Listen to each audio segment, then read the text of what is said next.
The undead are corralled and led to the north.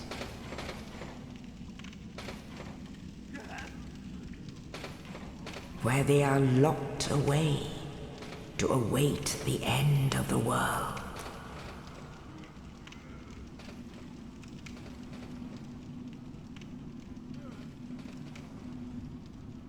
This is your fate.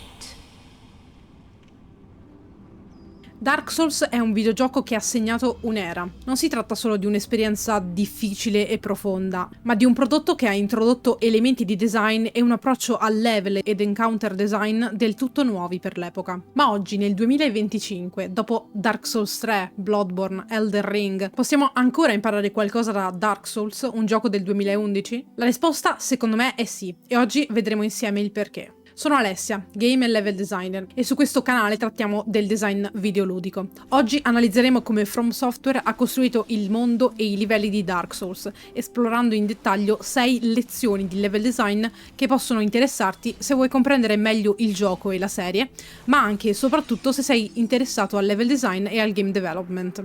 Ma prima di addentrarci nei dettagli, lascia un like, iscriviti al canale e attiva la campanella per non perderti altri approfondimenti sul mondo del game design.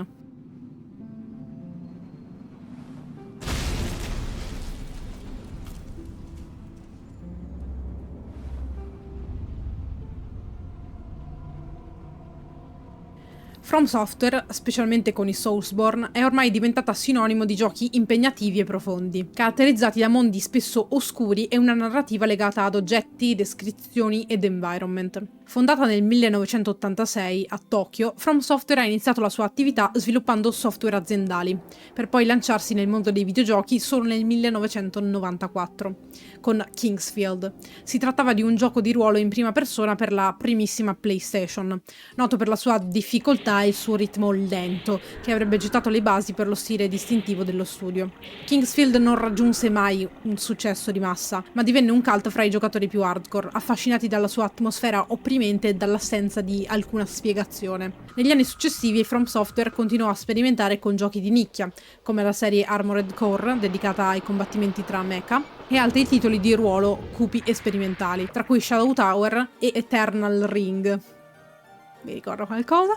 Tuttavia, lo studio rimaneva ancora una realtà piccola, conosciuta solo da una ristretta cerchia di appassionati. La vera svolta avvenne nel 2009, con l'uscita di Demon's Souls per PlayStation 3. Il progetto nacque quasi in sordina, senza grandi aspettative da parte del pubblico o degli stessi produttori di Sony, che avevano dubbi sul potenziale commerciale del gioco. Ma Hidetaka Miyazaki, che prese le redini del progetto, trasformò Demon's Souls in qualcosa di unico, e, nonostante un lancio iniziale modesto, il gioco ottenne un seguito crescente grazie anche al passaparola.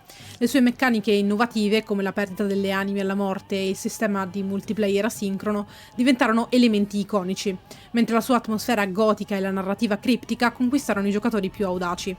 Il vero fenomeno mondiale, erede di Kingsfield e Demon's Souls, però, arrivò nel 2011 con Dark Souls, che affermò From Software e Miyazaki nell'industria dei videogiochi, e inevitabilmente consolidò lo stile di Dark Souls e Demon's Souls come un genere videoludico sempre più distinto e autoriale.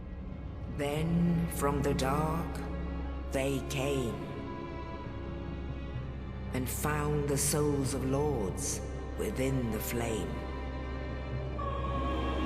A differenza del suo predecessore, Dark Souls abbandona la struttura a compartimenti stagni in favore di un mondo interconnesso. In Demon's Souls ogni area è separata e accessibile attraverso le pietre nel Nexus, un hub centrale. Al suo interno il giocatore può selezionare i livelli di gioco, e questo ha il vantaggio di offrire varietà estetica e tematica immediata, mostrando che ogni area ha la sua identità precisa, ma queste rimangono frammentate e scollegate, come mondi paralleli con poche, se non nessuna interazione fra loro. Uno degli aspetti più affascinanti del level design di Dark Souls è la sua non linearità. Dark Souls e i suoi successori non offrono un percorso predeterminato. Questo però non lo rende un open world moderno, come ad esempio quello di Elden Ring. Si tratta di una non linearità limitata, in cui alcune aree di gioco sono limitate da fattori meccanici e dinamici, tra cui la difficoltà delle zone ed encounter, il ritrovamento di oggetti come chiavi che permettono l'accesso a zone e aree di gioco, e correlato l'abbattimento di alcuni boss, che permettono tramite la loro arena o il drop di oggetti di accedere ad aree successive, interazioni, punti di interesse o fare backtracking efficace. Alcuni di questi fattori sono propri anche degli open world moderni. Il mondo di Dark Souls è quindi una rete intricata, dove appunto l'interconnessione è la parola chiave, ma questo lo approfondiremo fra poco. Un altro aspetto importante, che è intrinseco alla sua non linearità, è la presenza all'interno di livelli, percorsi e punti di interesse di potenti elementi di foreshadowing di zone e talvolta aree interne di gioco. La fortezza di Sen, ad esempio, è visibile già dalle prime ore di gioco e come ci suggerisce il buon Cavalier Cipolla, sappiamo che sarà un obiettivo futuro. Lo stesso accade narrativamente con Anor Londo, che appare come una promessa lontana. Il foreshadowing di level design è però usato continuamente anche nelle singole sezioni di livello. Possiamo notarlo già dal tutorial nell'Asylum. Prima ci viene mostrato il demone che affronteremo, che preannuncia non solo un elemento narrativo, ma anche l'arrivo di una prima boss fight. Addentrandoci di più nel livello, alcuni percorsi apparentemente nascosti, come la via per dialogare con il cavaliere in fin di vita, ci vengono teasati all'arrivo in una zona del livello. In Dark Souls l'interconnessione degli ambienti è progettata con precisione, sia per una questione di design ma anche sotto il lato tecnico, perché lo spazio di gioco del mondo di Dark Souls è tridimensionale, non è finto nonostante necessiti di qualche caricamento per macro aree. Il mondo di gioco premia i giocatori attenti e curiosi con un'abbondanza di scorciatoie e percorsi nascosti, ma il punto di forza di Dark Souls non è solo la costruzione di questi spazi che hanno un forte carico psicologico, ma come questi spazi si intrecciano tra loro attraverso gli shortcut. Il level design di Dark Souls si intreccia infatti attorno ai falò e alle aree di interesse. Il santuario del legame del fuoco, ad esempio, è il centro nevralgico del gioco, Lab, un'oasi sicura nel cuore di un mondo ostile. Qui c'è una quiete apparente, rotta solo dal crepitio delle fiamme del falò. È il tuo punto di partenza, il luogo che impari a chiamare casa, in un mondo che sembra non darti tregua. Well, you're not the first, but there's no salvation here. You'd have done better to rot in the undead asylum. Immagina di trovarti all'Undead Parish dopo una lunga sessione di gioco. Hai esplorato il borgo dei non morti, sei arrivato alla chiesa, magari morendo più volte. Ad un certo punto noti quello che sembra essere un vecchio ascensore nascosto tra i muri di pietra, che con un cigolio inquietante si mette in movimento. E in quel momento capisci veramente come funziona Dark Souls e la sua magia, perché quell'ascensore, dopo secondi interminabili di buio, ti porta alla luce rassicurante del santuario. Non è solo un'illuminazione, è come se il mondo si sia aperto ad una nuova strada. Quel viaggio che sembrava infinito si è appena accorciato in modo drastico, e ciò che un attimo prima ti sembrava una lotta disperata per sopravvivere diventa improvvisamente una ricompensa, anche se non delle più standard. Questa connessione fra gli spazi non solo permette l'esplorazione facilitata di alcune aree e accessibilità maggiore in un mondo dagli encounter pericolosi e punitivi, ma crea anche una sensazione di familiarità crescente con il mondo di gioco. Ogni volta che scopri una nuova scorciatoia, quel mondo si restringe un po', diventa più comprensibile e forse in qualche modo più accogliente. In altre parole, Dark Souls non ti dà mai niente gratuitamente, ma quando ti premia lo fa nel modo più soddisfacente possibile attraverso il level design.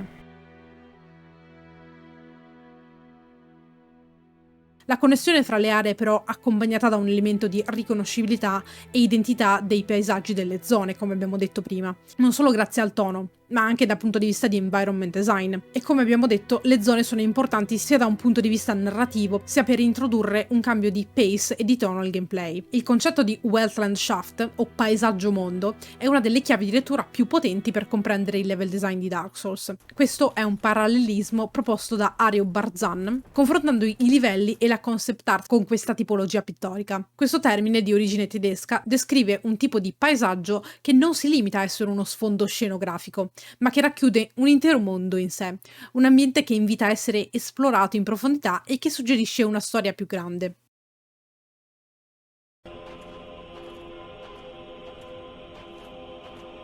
In Dark Souls questa filosofia si manifesta nella costruzione di un mondo, una scenografia e un foreshadowing talvolta pittorico, in cui ogni luogo ha una presenza fisica coerente e riconoscibile, perfettamente integrata nel tessuto di Lordran. Quando ti trovi sulla cima della fortezza di Sen, ad esempio, e il vento ti sferza il volto mentre osservi l'orizzonte, puoi già intravedere le guglie di Anor Londo in lontananza. Ciò che vedi non è decorativo, ma fa parte del mondo reale e diventerà presto il tuo prossimo teatro di battaglia. Lo stesso avviene nel Borgo dei Non Morti, dove i giocatori giocatore può osservare in lontananza l'acquedotto che collega questa zona alle profondità e oltre. Ogni elemento visivo è posizionato con cura per creare un senso di orientamento naturale, evitando il ricorso a mappe o indicatori artificiali. Non hai bisogno di una bussola digitale, il mondo stesso diventa la tua guida, un sistema complesso e stratificato che si presenta come un puzzle tutto da scoprire. Ma Dark Souls non si limita a costruire un mondo interconnesso, utilizza il principio della spatial opposition per mantenere il gioco visivamente e tematicamente vario, pur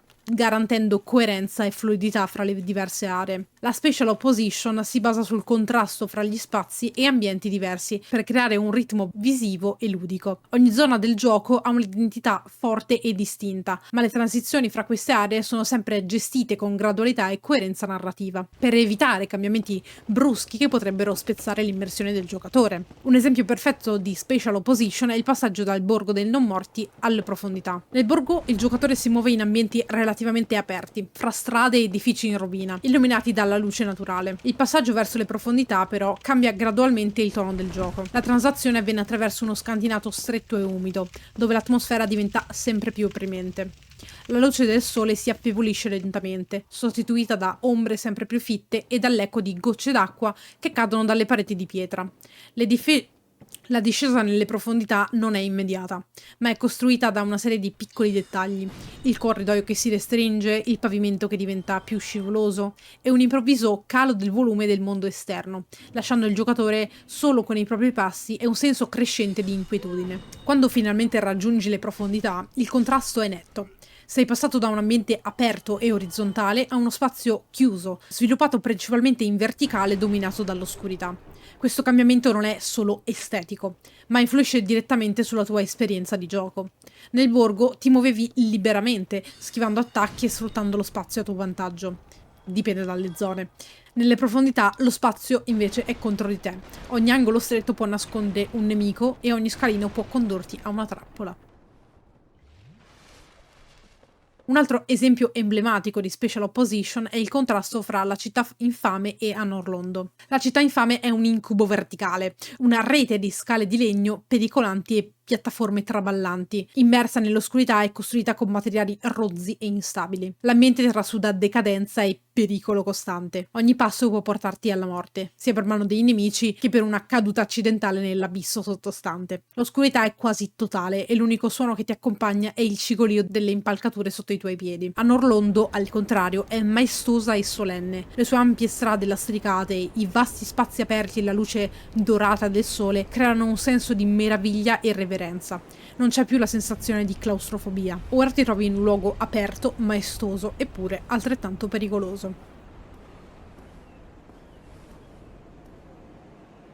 Dark Souls non racconta la sua storia in modo esplicito. Ogni edificio, rovina o oggetto racconta un frammento di lore attraverso la disposizione visiva. Il cosiddetto genius loci di un ambiente si manifesta nella sinergia fra elementi visivi e meccaniche di gioco. Prendiamo appunto la città infame. L'atmosfera claustrofobica e le impalcature di legno malferme comunicano immediatamente il pericolo. Anche piccoli dettagli come una scala a pioli che cambia materiale da metallo a legno marcescente suggeriscono l'abbandono e la decadenza del luogo. Come noterete, in questi video associo sempre elementi di level design a concetti di arte ed environment. Questo perché credo che nell'analizzare i livelli e le strutture di questi giochi sia importante rappresentare ogni aspetto, a maggior ragione in un gioco come Dark Souls, che basa gran parte del suo storytelling sull'environment e sugli ambienti di gioco. Ma torniamo ad elementi di level design. In questa disciplina è importante guidare il giocatore verso obiettivi e luoghi di interesse. Dark Souls talvolta decide di far perdere il giocatore all'interno di labirinti,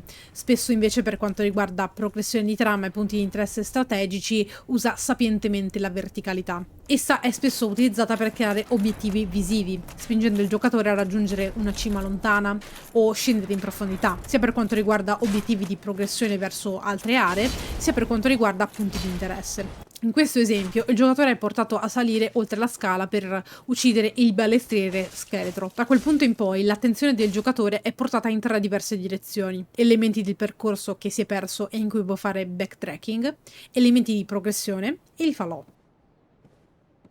Se alzi lo sguardo dal Borgo dei Non Morti, puoi già vedere il campanile della parrocchia in lontananza, un obiettivo che presto raggiungerai.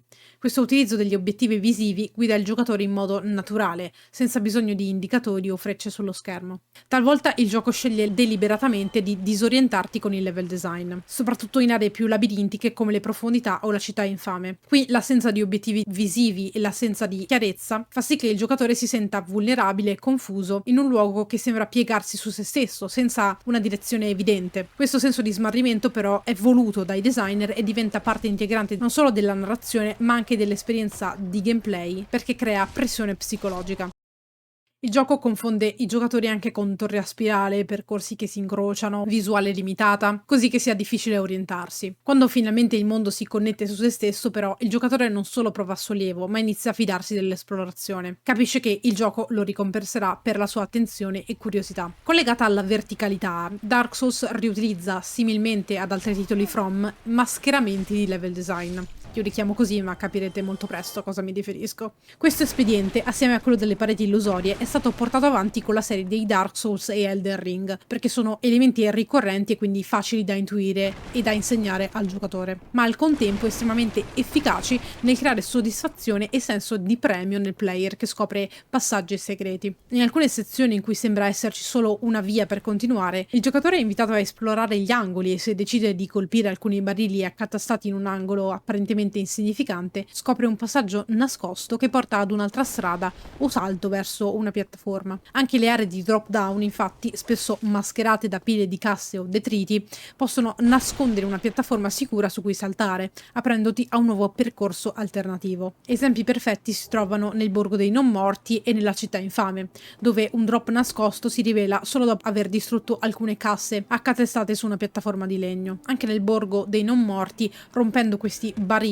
scopri un'apertura che conduce a una zona di livello inferiore e nel caso della Città Infame questo ti permette anche di bypassare una sezione pericolosa o di accedere ad un'area ricca di risorse. Questi drop down, spesso mascherati da pile di casse e detriti, non sono segnalati in alcun modo. Casse e detriti di quel tipo si trovano dappertutto nel corso del livello. Solo un'esplorazione attenta può rivelarli, trasformando un semplice gesto, colpire la cassa o rollarci sopra, nell'apertura di un nuovo percorso. Lo stesso principio si applica a elementi come i muri illusori, e stavo per dire invisibili. Non hanno una funzione immediata, ma premiano l'intuito del giocatore. Chi sospetta che ci possa essere qualcosa di più e osa rollare o colpire la parete si trova davanti a un passaggio nascosto. Questi approcci infatti utilizzano semplici interazioni del giocatore come il roll e l'attacco a vuoto per mantenere il giocatore costantemente allerta e soprattutto con un approccio curioso verso il livello e l'esplorazione. Oltre a questo uso classico ma pur sempre ottimo di level design, molti ambienti sono sviluppati proprio in altezza, come le torri o le fortezze, e la verticalità non è mai puramente estetica. Ad esempio, il forte di Sen è un enorme puzzle verticale, in cui ogni piano nasconde trappole e pericoli, e la progressione verso l'alto aumenta la tensione e il rischio. Spesso From Software nei suoi titoli Souls usa questa guidance per premiare, ma anche punire e fare scherzi al giocatore, indirizzandolo verso un obiettivo e ponendo trappole, encounter segreti e pericolosi o addirittura imboscate. Inoltre ogni nemico o ostacolo è posizionato strategicamente per sfruttare l'ambiente a proprio vantaggio. Nel Borgo dei Non Morti i nemici ti tendono imboscate da tetti e vicoli stretti, mentre nel Forte di Sen le trappole e i pendoli oscillanti diventano parte integrante del combat. Un esempio iconico di incontri punitivi sono quelli con i Black Knights, avversari temibili già solo per la loro forza, ma resi ancora più pericolosi dal fatto che i primi scontri avvengono in spazi estremamente ristretti, dove sfuggire ai loro attacchi diventa difficile. Quindi Dark Souls ci insegna anche che il level design è strettamente legato all'encounter design, ovvero alla disposizione dei nemici e alle loro peculiarità. Questo legame tra il layout dei livelli e la difficoltà dei combattimenti trasforma ogni area in una sfida unica condita di paura, preghiere e imprecazioni.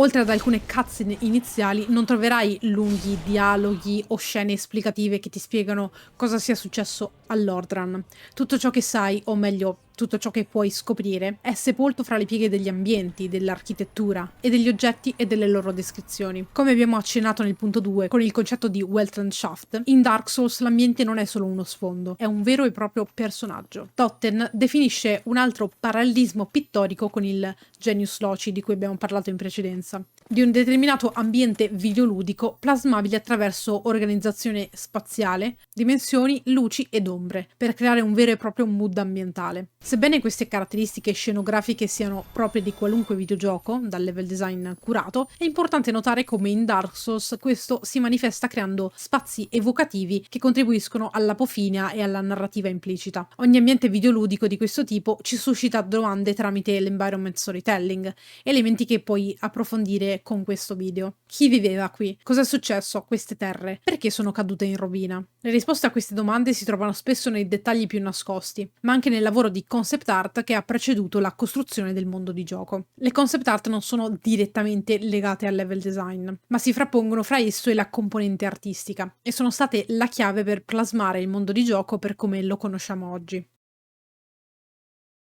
In Dark Souls ogni area è collegata in modo organico alla successiva, creando un senso di mondo continuo, ma ciò che rende questo world design unico è il modo in cui si ispira a luoghi reali per creare espedienti di progressione e level design.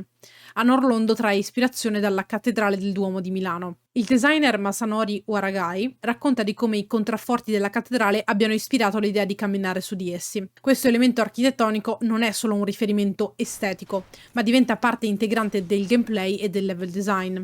I contrafforti stretti vengono usati come passaggio e luogo di encounter specifico, creando un passaggio all'interno della struttura, ed un senso di pericolo e tensione, amplificato anche dal posizionamento strategico di due cavalieri che attaccano il giocatore con gigantesche frecce. Ma queste ispirazioni influenzano, come abbiamo detto, anche la progressione. Ad esempio, le rovine di Anor Londo si ispirano a Mont Saint-Michel, con il dettaglio delle maree che influenzano la progressione del giocatore. Quando l'acqua si ritira, nuove zone diventano accessibili, invitando ad esplorare e ricontrollare zone già esplorate. Se il level design tratta forme e percorsi, l'environment ad esso legato, e da cui i livelli derivano, per architettura e struttura, non sarebbero possibili senza uno studio artistico come questo. Per questo le concept art di Dark Souls, raccolte nei volumi Design Works, offrono uno sguardo affascinante sulla genesi di Lordran e dei suoi luoghi iconici. Queste immagini preparatorie talvolta rappresentano singoli edifici e elementi di environment, ma spesso mostrano anche interi paesaggi. La navigazione visiva poi è un elemento centrale in queste immagini preparatorie. Le concept art aiutano i designer a stabilire punti di riferimento chiari per guidare il giocatore,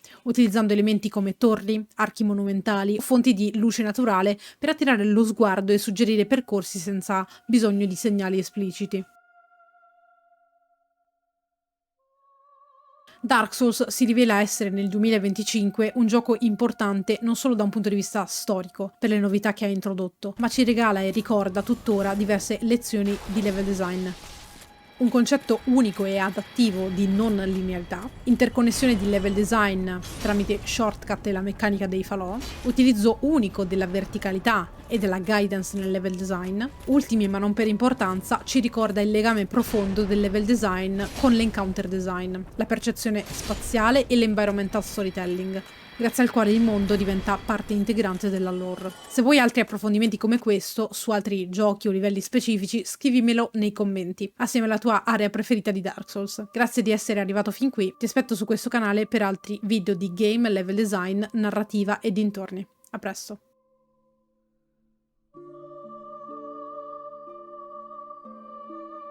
Dopo aver attivato lo shortcut con l'Undead Parish, al Firelink Shrine è possibile arrivare agli upper floors del Firelink, ovvero praticamente tu non solo hai lo shortcut, ma hai accesso a un'altra praticamente un'altra verticalità del Firelink Shrine, e secondo me è anche quello il bello della connessione poi con il Borgo dei Non Morti e l'Undead Parish. Quindi tipo, ad esempio, volevo farvi proprio l'esempio di Ariamis.